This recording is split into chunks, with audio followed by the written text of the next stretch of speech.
साल 2021-2022 में जो कृषि निर्यात है उसमें करीब 25% तक की बढ़ोतरी हुई है। मेरे साथ कृषि मंत्री नरेंद्र सिंह तोमर हैं। पहला सवाल गेहूं को लेकर है, जिसकी बहुत ज़्यादा चर्चा है, क्योंकि यूक्रेन और रूस जो हैं वो करीब 29% कंट्रीब्यूट करते थे ग्लोबल व्हीट एक्सपोर्ट में। अभी वहाँ युद्ध की स्थिति है, उसकी वजह से अंतर्राष्ट्रीय बाज़ार में उतना गेहूं इन दोनों देशों से नहीं पहुँच रहा है। भारत के लिए एक बड़ा मार्केट बना है। आप कैसे देखते हैं जो पूरा घटनाक्रम रहा है पिछले कुछ महीने में?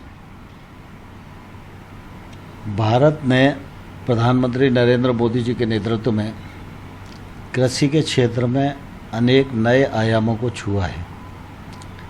अनेक ऐसी योजनाएं बनी हैं जिससे कि कृषि के क्षेत्र में टेक्नोलॉजी का प्रवेश हुआ है और निजी क्षेत्र के लोग भी इसमें निवेश करने की स्थिति में आए हैं। इसलिए इस समय भारत के पास उत्पादकता और उत्पादन की कमी नहीं है। हमारी कोशिश है कि किसान को अच्छा बाज़ार मिले और किसान अच्छी गुणवत्ता का उत्पादन करे और किसान ऐसी गुणवत्ता उत्पादित करे जो वैश्विक मानकों पर खरी उतर सके। और यह प्रयत्न जो 6-7 साल में हुआ है उसका परिणाम है कि कृषि व्यापार का निर्यात जो है वो 31.50 लाख करोड़ रुपए का हुआ है। और अगर कृषि संबद्ध क्षेत्रों को अगर हम देखें तो 4 लाख करोड़ से अधिक का व्यवसाय हुआ है। जहाँ तक गेहूं की दृष्टि से अगर हम देखेंगे तो ध्यान में आएगा कि पिछले साल की तुलना में 21-22 में 54.50% की वृद्धि है। चावल में 9.24% की वृद्धि है। कॉफ़ी में 41.15% की वृद्धि है। फल और सब्जियों में 9.91% की वृद्धि है। यह वृद्धि निश्चित रूप से हिंदुस्तान को भी उत्साहित करती है और कृषि व्यापार को दुनिया में बढ़ाने में भी हम सब लोगों को उत्साहित करती है। और जब निर्यात बढ़ता है तो निश्चित रूप से किसानों को वाजिब दाम मिलते हैं।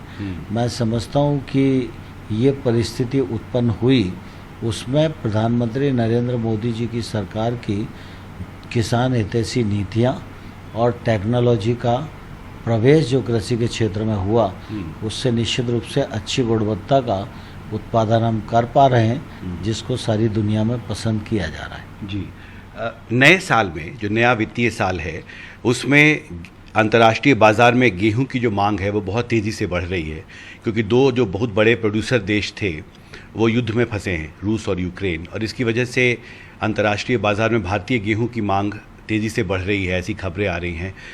नए वित्तीय साल में क्या योजना है, कैसे आप इस प्रक्रिया को और आगे बढ़ाएंगे? देखिए, कोविड के कालखंड में भी भारत के किसान ने बम्पर पैदावार की।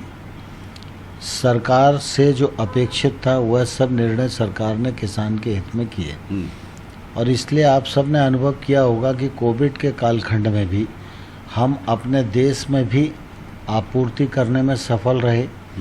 80 करोड़ लोगों को मुफ्त खाद्यान्न उपलब्ध कराने की गरीब कल्याण योजना भी अपने आप में विश्व की एक अद्भुत योजना है, जिसको प्रधानमंत्री नरेंद्र मोदी जी ने लागू किया।